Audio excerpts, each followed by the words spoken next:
কামাই করা। অনেকে ইসলামিক চ্যানেল ওপেন করেন, আলেমন আমাদের আলোচনাগুলোকে লেকচারগুলোতে আপলোড দেন, অনেক কিছু আপলোড করেন এবং প্রচুর পরিমাণ ভিউয়ার তিনি টানার চেষ্টা করেন, সাবস্ক্রাইবার টানার চেষ্টা করেন। এরপরে তিনি অ্যাডসেন্সের মাধ্যমে প্রচুর পরিমাণ টাকা কামাই করেন।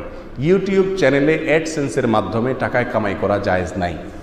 কেন জায়েজ নাই? তার কারণ হলো ইউটিউবের চ্যানেলে আপনি যদি অ্যাডসেন্স অপশন ওপেন করেন তাহলে সেক্ষেত্রে ইউটিউব কর্তৃপক্ষ বা সংশ্লিষ্ট কর্তৃপক্ষ যে অ্যাডভার্টাইজগুলো দিবে এই সব অ্যাডভার্টাইজ বৈধ অ্যাডভার্টাইজ না।